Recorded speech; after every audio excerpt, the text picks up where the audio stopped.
Bismillahirrahmanirrahim. Assalamualaikum warahmatullahi wabarakatuh. Alhamdulillah wa kafa. Salatu wassalamu ala nabiyina al-mustafa wa ala alihi wa sahbihi ahli sidqi wal wafa, amma ba'd. Qala Allah azza wa jalla fi kitabil karim wa huwa asdaqul qailin.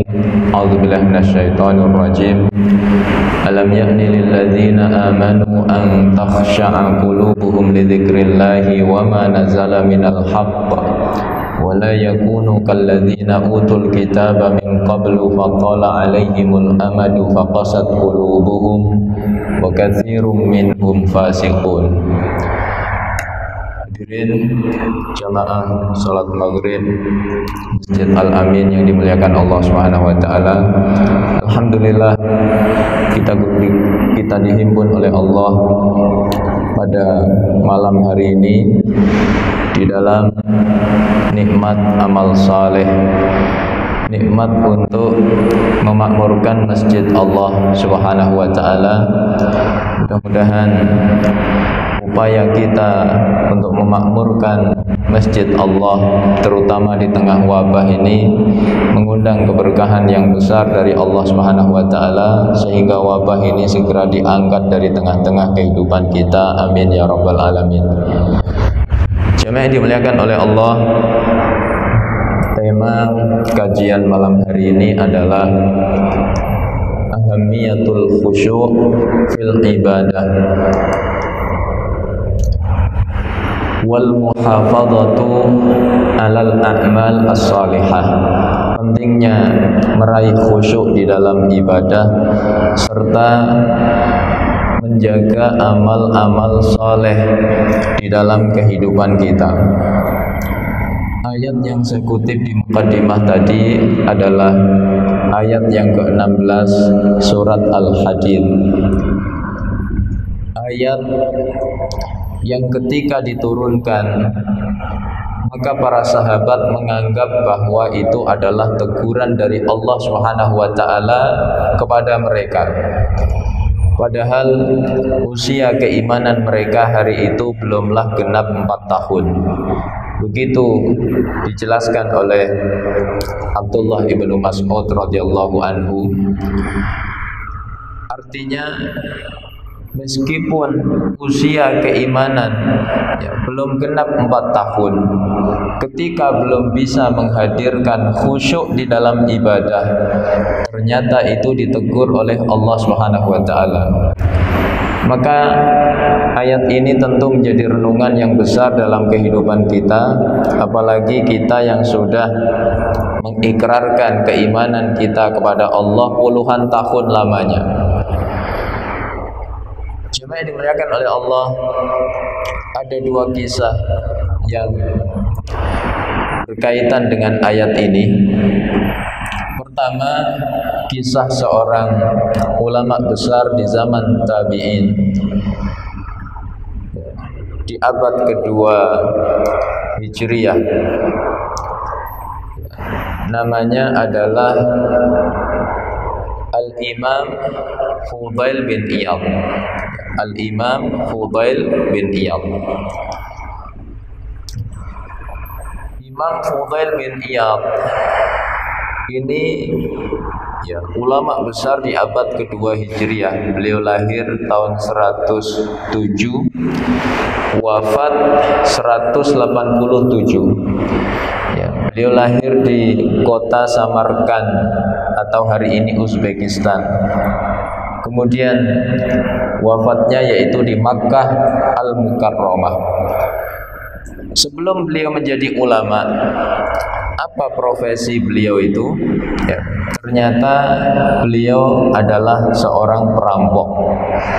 Jadi perampok pun kalau diberi hidayah oleh Allah bisa berubah, bahkan menjadi ulama besar. Dan menarik, dalam kitab At-Tawwabin disebutkan oleh Al-Imam Ibnu Qudamah, beliau mendapatkan hidayah itu justru pada saat sedang melancarkan aksinya. Jadi beliau sedang merampok di rumah seorang wanita.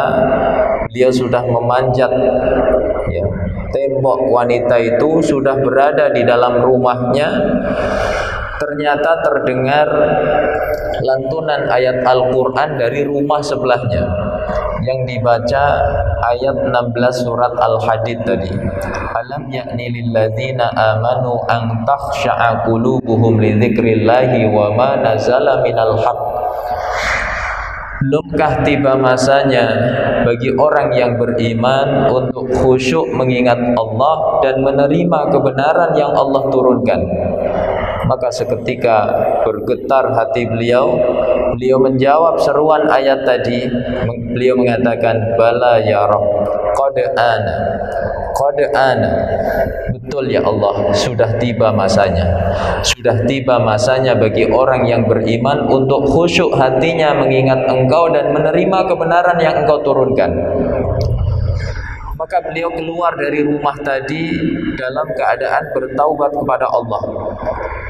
Kemudian beliau beristirahat di sebuah bangunan kosong di pinggir jalan. Beliau merenung. Tidak lama kemudian melintaslah rombongan kafilah dagang. Pemimpin kafilah itu berkata, celaka kita, malam ini kita berada di kotanya Fudail bin Iyad, perampok yang kejam itu. Maka kemudian Imam Fudail bin Iyad semakin menyesal. Beliau mengatakan, ya Allah, ternyata hidupku selama ini hanya menimbulkan teror bagi manusia. Maka saksikan ya Allah, aku bertaubat kepadamu dengan taubat yang sesungguhnya. Jika memang Engkau menerima taubatku, jadikanlah aku abidal haramain, ahli ibadah ya, di dua kota suci, yaitu Makkah dan Madinah. Maka hari itu seorang ulama besar di abad kedua Hijriah, namanya Al-Imam Abdullah ibnu Mubarak ya, mengkisahkan bagaimana ya, beliau menyebut Imam Fudail bin Iyad dalam sebuah syair. Ya abidal haramaini law araftana la alimta annaka fil ibadati tal'abu. Ya, wahai ahli ibadah di dua kota suci Makkah dan Madinah, seandainya engkau melihat amalan-amalan kami, maka tentu engkau akan merasa bahwa ibadah-ibadahmu itu hanyalah mainan. Ya, artinya apa? Ketika amal kita dibandingkan dengan jihad fisabilillah. Karena Imam Abdullah ibnu Mubarak ini juga seorang mujahid fisabilillah. Jadi kalau kita bandingkan amalan kita dengan jihad di jalan Allah, ya ternyata itu tidak ada apa-apanya. Jadi beliau menyebut dengan abidal haramain, ahli ibadah di dua kota suci Makkah dan Madinah, pertanda bahwa taubat beliau diterima oleh Allah Subhanahu wa taala. Bahkan Al-Imam Abdullah ibnu Mubarak menyampaikan pujian yang luar biasa terhadap Imam Fudail bin Iyad. Ya, kata beliau, ma ra'aitu rajulan ala dhahril ardi indi min Fudail afdala min Fudail bin Iyad. Kata Imam Abdullah ibnu Mubarak, tidaklah aku melihat orang yang lebih afdal ya, di muka bumi ini seperti Imam Fudail bin Iyad. Jadi perampok pun bisa berubah menjadi ulama kalau diberi hidayah oleh Allah Subhanahu wa taala. Makanya kita hari ini jangan mudah meremehkan saudara kita ya, hanya karena satu atau dua keburukan yang melekat pada dirinya, apalagi sampai memvonisnya ya, memvonis seseorang. Ini adalah perbuatan yang sangat dibenci oleh Allah Subhanahu wa taala. Rasulullah SAW ya, dalam hadis yang dikisahkan oleh Abu Hurairah radhiyallahu anhu, kata beliau, inna rajulaini min bani Israel kana mutahabbaini. Ada dua orang dari kalangan Bani Israel, keduanya bersaudara, saling mencintai. Kana ahaduhuma mujtahidan fil ibadah, yang satu bersungguh-sungguh dalam beribadah kepada Allah. Wa ammal akharu fakana mudhniban. Adapun yang satu lagi seorang pendosa, gemar bermaksiat kepada Allah. Maka yang ahli ibadah ini tidak bosan-bosan menasihati yang ahli maksiat tadi.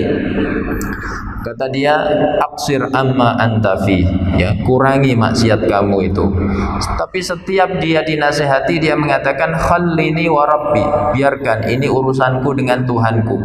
Atub'atsu alayya raqiban, apakah kamu itu diutus untuk selalu memata-matai aku? Ya. Maka pada satu hari yang ahli maksiat ini melakukan maksiat yang lebih parah dibanding biasanya, sehingga membuat saudaranya yang ahli ibadah tadi marah. Ya. Sebenarnya ini marah yang baik karena dalam rangka merubah kemungkaran. Tapi sayang, dia melakukan kesalahan yang fatal, yaitu dia memvonis saudaranya. Dia mengatakan, wallahi la yaghfirallahu lak wa la yudkhilakallahu jannah. Demi Allah, Allah gak akan sudi mengampuni orang seperti kamu, dan Allah gak akan sudi memasukkan orang seperti kamu ke dalam surga. Maka kata Nabi, keduanya kemudian dibangkitkan oleh Allah, ya, diwafatkan bersama-sama lalu dibangkitkan. Ya. Maka Allah berkata kepada yang ahli maksiat, kamu banyak maksiatmu kepadaku, tapi kamu masih mengharapkan rahmatku, maka ketahuilah dengan rahmatku, aku ampuni kamu, aku masukkan kamu ke dalam surga. Lalu Allah berkata kepada yang ahli ibadah tapi melakukan kesalahan yang fatal, yaitu memvonis saudaranya dan berbicara tentang Allah yang tidak hak, ya, maka Allah marah.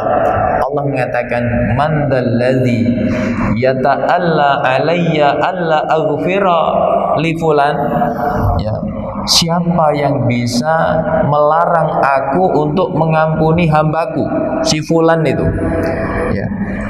Allah marah. Maka dengan itu Allah Subhanahu wa taala melempar, ya, ahli ibadah tadi ke dalam neraka. Jadi jangan sampai amal soleh yang kita ukir hari ini, kita dimudahkan oleh Allah salat berjamaah, ya, meskipun di tengah wabah begini.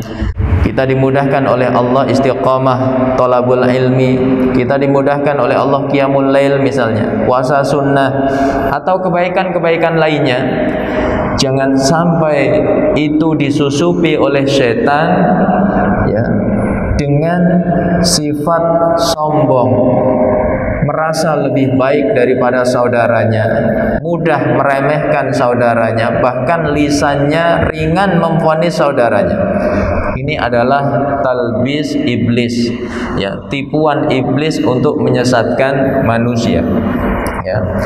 Ini kisah pertama. Kisah kedua, jamaah yang dimuliakan oleh Allah, terkait ayat ini. Seorang ahli ibadah, ya, di abad kedua Hijriah dari kalangan tabi'in, namanya adalah Malik bin Dinar. Malik bin Dinar ini tinggal di wilayah Basrah, ya, makanya namanya dikenal Abu Yahya al-Basri. Malik bin Dinar sebelum dikenal sebagai orang yang zuhud dan ahli ibadah, ya, dikisahkan oleh Imam Ibnu Qudamah dalam kitab At-Tawwabin, sama beliau adalah orang yang suka bermaksiat. Disebutkan beliau gemar minum khamar, ya. Kemudian beliau menikah, lalu Allah karuniakan keturunan, seorang putri, ya, dia beri nama Fatimah. Begitu dia mulai punya anak, maka maksiatnya berkurang. Semakin bertambah usia anaknya, semakin berkurang maksiatnya. Ketika anaknya genap berusia 2 tahun, maka sejak saat itu dia tinggalkan seluruh maksiatnya, dia ganti dengan ibadah kepada Allah Subhanahu wa taala. Tapi orang berhijrah, orang bertaubat, itu juga nggak lepas dari ujian Allah. Jadi jangan kita hari ini beranggapan kalau sudah berhijrah, sudah bertaubat, kemudian nggak mungkin diuji. Ini salah.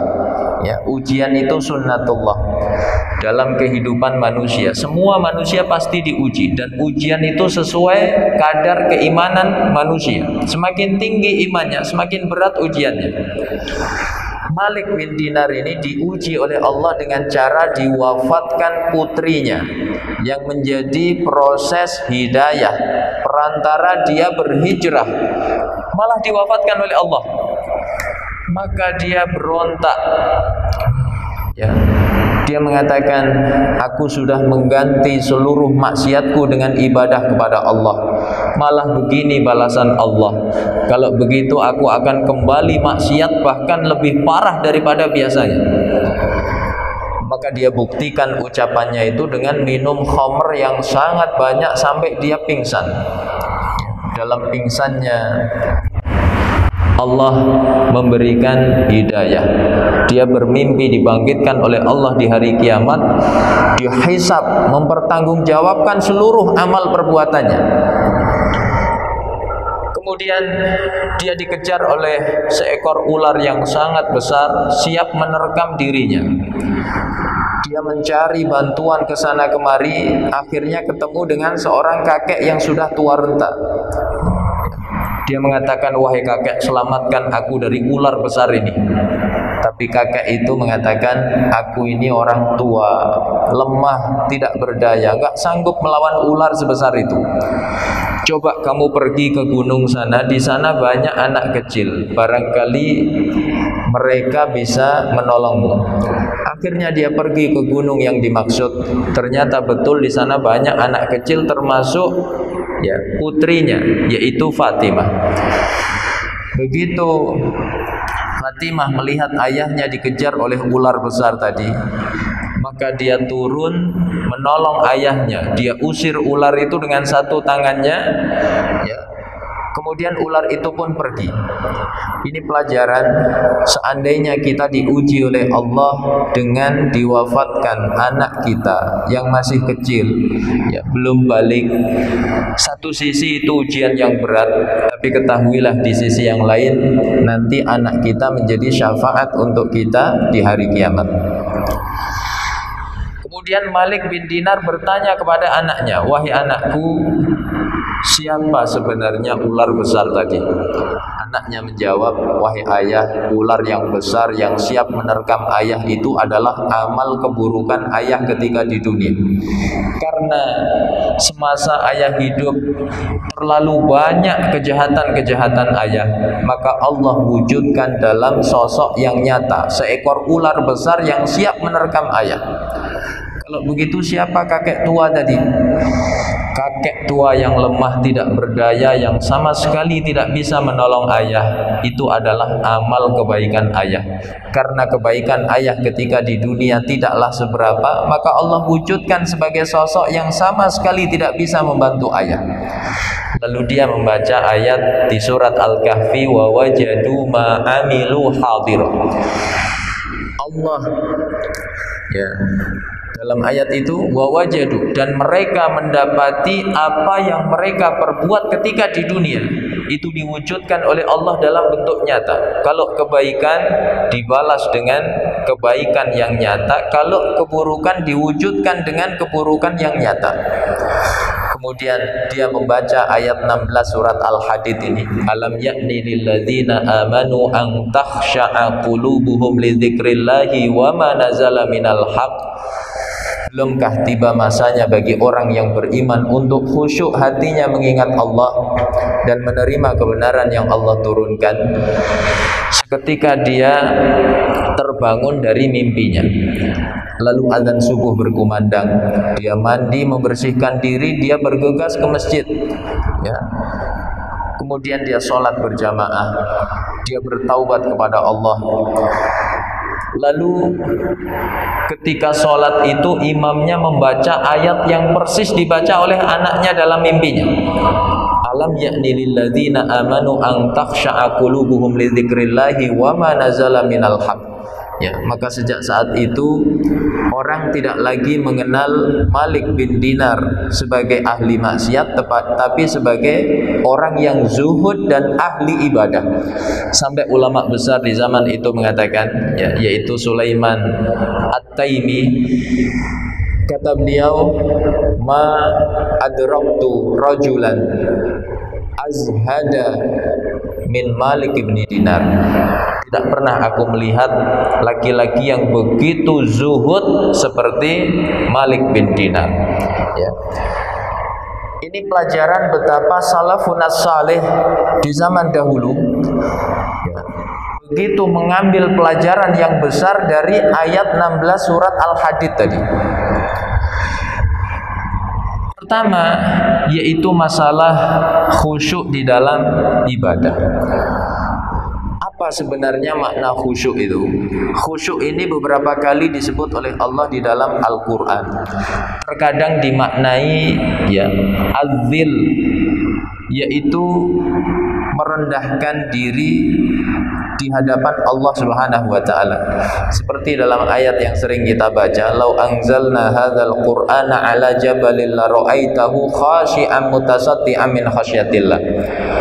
Seandainya Quran ini kami turunkan ke gunung, maka niscaya gunung itu akan hancur lebur, ya, tunduk kepada Allah Subhanahu wa taala. Lalu makna yang kedua yaitu sukunul jawarih, tenangnya anggota tubuh kita. Seperti dalam surat Al-Mu'minun, qad aflahal mu'minun alladzina hum fi salatihim khashi'un. Ya. Amat beruntung orang-orang yang beriman itu, siapa mereka yang khusyuk di dalam salatnya. Makna khusyuk di sini adalah anggota tubuhnya tenang. Ya, pandangannya hanya tertuju ke tempat sujud, ya, tidak ke sana kemari. Bahkan sahabat hari itu diantaranya Abdullah ibnu Umar, ketika ditanya apa itu khusyuk, khusyuk itu kata beliau, ya, adalah tertujunya pandangan ke tempat sujud dan tidak menoleh ke kiri dan ke kanan. Ya. Ini maknanya tenang anggota tubuh kita. Lalu makna yang ketiga dari khusyuk adalah al-khauf, menghadirkan rasa takut kepada Allah Subhanahu wa taala. Seperti dalam surat Al-Anbiya, wa yad'unana raghaban wa rahaba wa kanu lana khashi'in. Mereka itu adalah orang yang selalu memohon kepada Allah dengan penuh rasa harap dan rasa takut. Wa kanu lana khashi'in, dan mereka adalah orang-orang yang khusyuk. Maksudnya adalah takut kepada Allah Subhanahu wa taala. Lalu makna yang keempat yaitu tawadhu. Seperti, ya, ayat yang sering kita baca, surat Al-Baqarah ayat 45, wasta'inu bisabri wasshalah wa innaha lakabiratun illa 'alal khashiin. Minta tolonglah kalian kepada Allah dengan sabar, dengan salat, dan itu berat kecuali bagi orang-orang yang khusyuk. Ya, maknanya adalah tawadhu, merendahkan hati kepada Allah Subhanahu wa taala. Jadi khusyuk di dalam ibadah berarti kita merendahkan diri kita, ya, tenang anggota tubuh kita, lalu disertai rasa takut serta tawadhu kepada Allah Subhanahu wa taala. Itulah yang disebut dengan khusyuk. Nah, jemaah yang dimuliakan oleh Allah, Rasulullah sallallahu alaihi wasallam, ya, betul-betul memerintahkan kita untuk menjaga khusyuk di dalam ibadah kita kepada Allah.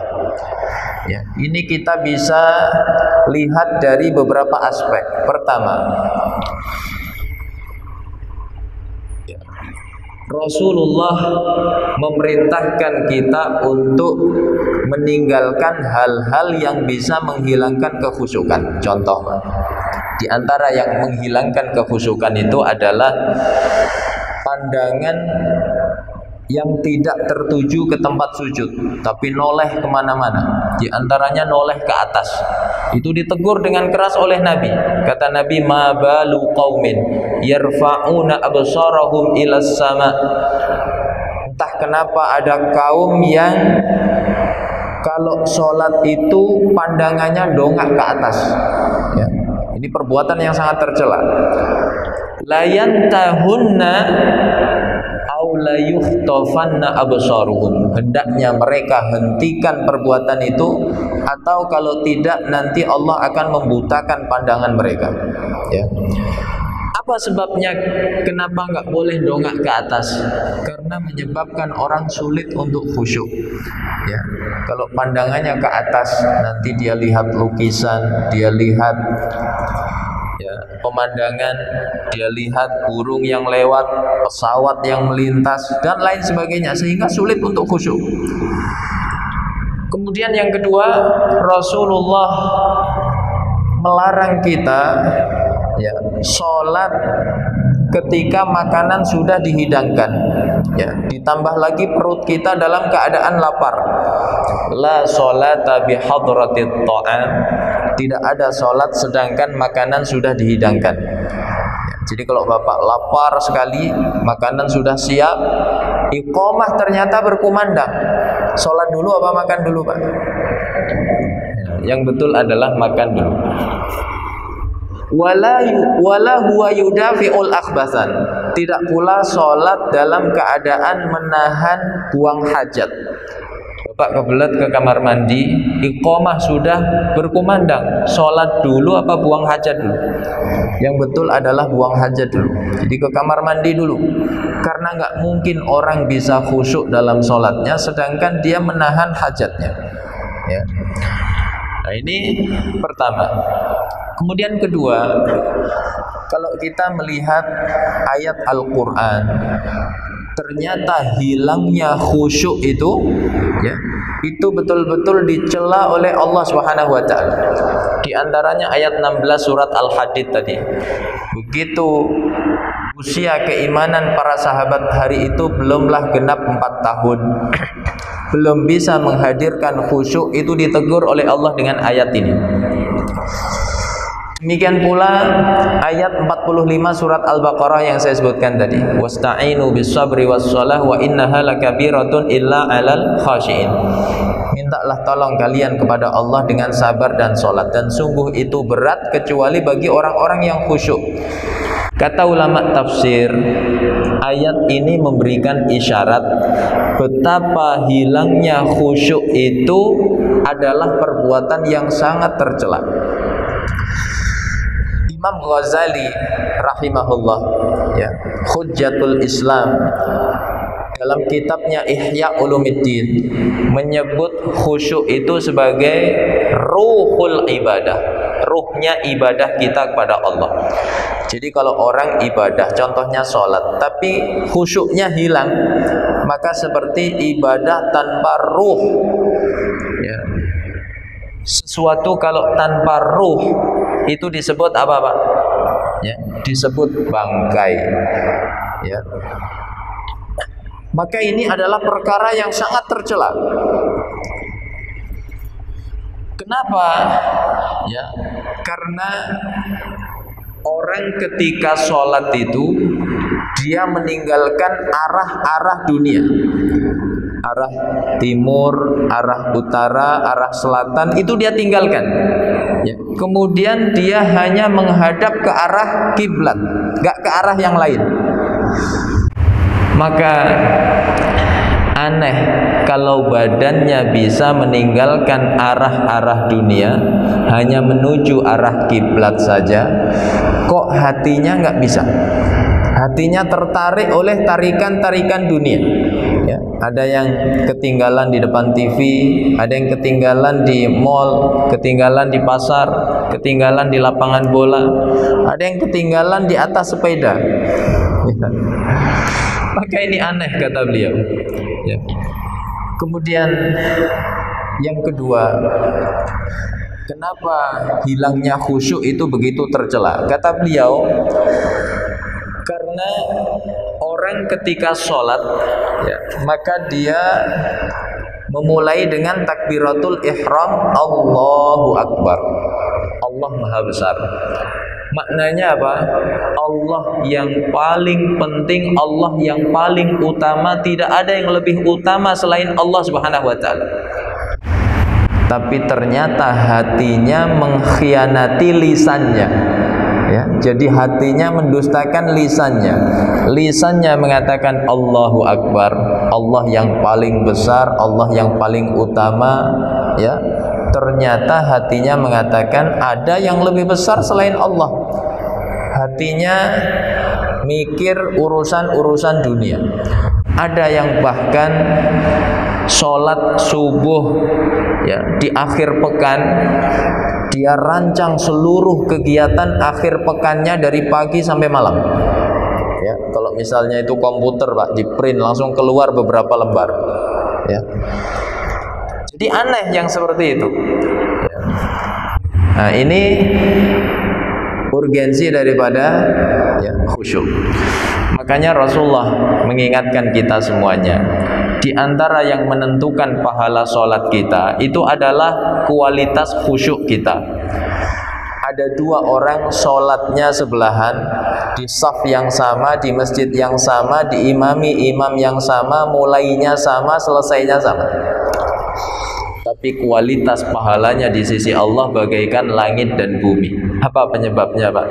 Di antaranya adalah masalah khusyuk. Ya. Nah, ini pelajaran pertama dari ayat ini. Kemudian pelajaran kedua adalah ahamiyatul muhafadzah alal a'mal as-salihah. Pentingnya menjaga amal soleh di tengah kehidupan kita. Imam Nawawi dalam kitab Riyadhus Shalihin, ya, menulis bab, ya, al-muhafadzatu 'alal a'mal, menjaga amalan-amalan. Maka di antara ayat yang beliau kutip adalah ayat ini. Alam ya'ni lil ladzina amanu an takhsha'a qulubuhum li dzikrillah wa ma nazala minal haqq. Ya. Kelanjutan ayat ini mengatakan wala yakunu kalladzina utul kitaba min qabl Qala alaihimul amadu faqasat qulubuhum wa katsirum minhum fasikun. Dan jangan mereka seperti ahli kitab, ya, Yahudi, Nasrani sebelum mereka.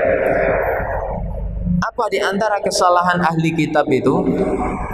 Ketika mereka ditinggal oleh nabi atau rasul yang Allah utus ke tengah mereka, maka kemudian hati mereka menjadi keras, ya, mereka meninggalkan ajaran rasulnya, mereka menyelewengkan kitab sucinya, hati mereka menjadi keras dan kebanyakan mereka adalah orang-orang fasik. Ketika kaum Yahudi ditinggal Nabi Musa beribadah kepada Allah, ya, 40 hari. Maka begitu Nabi Musa keluar dari tempat ibadahnya, mendapati kaumnya sudah menyekutukan Allah, yaitu menyembah anak sapi. Ya. Ini kehilangan keistiqomahan di dalam amal saleh. Ini tercela sekali. Makanya ayat ini memberikan pelajaran kepada kita, jangan sampai kita itu kehilangan amal soleh yang kita rutinkan. Bapak biasa sholat berjamaah, ya, satu hari tidak ada uzur sama sekali, badan sehat, tidak sedang safar, ya, di rumah saja, tiba-tiba nggak sholat jamaah. Alasannya apa? Ada pertandingan, ya, pertandingan final, hasilnya seri, perpanjangan waktu masih seri, ya. Kemudian adu penalti, pas adu penalti, pas iqomah subuh berkumandang, pilih ke masjid atau adu penalti dulu, Pak? Nah, ini tercela, ya. Jadi meninggalkan amal soleh yang rutin kita kerjakan padahal nggak ada uzur sama sekali, itu tercela. Bahkan perilaku seperti itu menyamai kebiasaannya ahli kitab, yaitu Yahudi dan Nasrani. Makanya Imam Nawawi dalam kitab Riyadhus Shalihin tadi, di antara hadis yang beliau kutip di dalam bab ini adalah hadis yang berbunyi la takun mithla fulan, janganlah kamu seperti si fulan, kana yaqumu minal laili fataraka qiyamal lail. Dulu dia rajin qiyamul lail, tapi sekarang dia tidak lagi qiyamul lail. Jadi meninggalkan amal soleh yang rutin kita kerjakan ini adalah tercela. Ya. Demikian pula di saat wabah seperti yang kita hadapi seperti sekarang. Ya.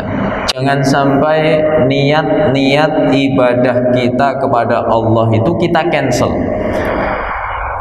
Ada beberapa ibadah yang ketika wabah ini kemudian tidak bisa kita laksanakan. Apa contohnya, Pak?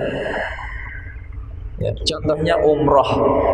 Ya, jadi seandainya Bapak sudah punya niat, punya azam untuk umroh, sudah mendaftar misalnya, ya, sudah ngurus paspor, sudah ngurus dokumen, sudah suntik meningitis dan lain sebagainya. Ternyata wabah melanda kemudian ditutup. Nah, ini jangan dibatalkan. Apa sebabnya, Pak? Niat amal soleh itu ya punya urgensi yang besar di sisi Allah Subhanahu wa taala. Apa di antaranya? Pertama, husulul ajri minallah wa illam ya'mal bihi. Kita diberi pahala oleh Allah padahal kita belum sempat mengamalkannya. Jadi saat Bapak ya sudah daftar, apakah dengan bayar DP, apalagi sudah bayar lunas, ya, sudah ngurus dokumen, sudah ditentukan tanggal keberangkatannya, seharusnya ini berangkat ini, tapi sayang belum dibuka, maka ketahuilah saat itu sudah tercatat pahala kita di sisi Allah Subhanahu wa taala. Makanya Allah mengatakan di surat An-Nisa ayat yang ke-100, "Wa may yuhajir fi sabilillahi yajid fil ardi muraghaman katsiran wa sa'an. Wa may yakhruj min baitihi muhajiran ila Allah wa rasulihi tsumma yudrikul maut faqad waqa'a ajruhu 'ala Allah." Siapa yang berhijrah di jalan Allah, maka Allah akan berikan kepadanya kelapangan rezeki. Ya. Siapa yang keluar dari rumahnya dalam rangka berhijrah di jalan Allah, kemudian dia dijemput kematian, maka telah tercatat pahala hijrahnya sempurna di sisi Allah. Ayat ini turun, kata sahabat Zubair bin Awwam, itu berkenaan dengan ya sahabat yang bernama Khalid ibnu Hizam. Khalid ini ketika dia berhijrah ke Habasyah, di tengah perjalanan dipatuk ular, kemudian meninggal dunia. Jadi belum sampai ke tempat tujuan hijrahnya, sudah meninggal dunia. Maka turun ayat ini menggambarkan bahwa meskipun belum sampai ke tempat tujuannya, tapi sudah diberi balasan pahala yang sempurna oleh Allah Subhanahu wa taala. Lalu ya, riwayat kedua mengatakan ayat ini berkenaan dengan Dhamrah. Ya, sahabat yang bernama Dhamrah. Ketika dia berhijrah, di tengah jalan dia sakit kemudian meninggal dunia. Ya. Jadi sama, dia dapat pahala yang sempurna meskipun belum sampai ke tempat tujuannya. Imam Ibnu Katsir dalam tafsirnya ketika menafsirkan ayat ini, beliau mengutip hadis tentang taubat. Bapak masih ingat kisah orang yang membunuh 99 orang? Ya, dia ingin bertaubat, lalu bertanya kepada ahli ibadah. Ahli ibadah ini jawabannya tidak memuaskan. Ya. Akhirnya digenapkan jadi 100. Yang ke-100 adalah ahli ibadah tadi. Lalu dia bertaubat, dia bertanya kepada ahli ilmu. Ahli ilmu itu mengatakan Allah Maha menerima taubat hambanya. Lalu dia sarankan, berhijrahlah kamu dari negeri kamu, karena negeri kamu itu negeri yang jahat, yang sebentar-sebentar mudah mengalirkan darah. Maka dia berhijrah. Di tengah perjalanan dia diwafatkan oleh Allah. Ya, jadi belum sampai tempat tujuan hijrahnya. Maka berselisihlah malaikat rahmat dengan malaikat azab. Malaikat rahmat mengatakan innahu kana taiban. Ya, dia sudah bertaubat. Kemudian malaikat azab mengatakan dia belum sampai ke tujuannya. Maka Allah utus malaikat ketiga mengusulkan ukur saja mana yang lebih dekat. Ya, ternyata lebih dekat negeri yang dia tuju hanya beberapa hasta saja. Ya, maka Allah berikan pahala yang sempurna kepada orang tadi meskipun belum sampai ke tempat hijrahnya. Jadi wabah ini adalah ujian keistiqomahan kita di dalam beribadah kepada Allah. Ya. Orang yang istiqomah ketika wabah melanda ini, maka dia tetap mendapatkan pahala kebaikan-kebaikan yang rutin dia kerjakan.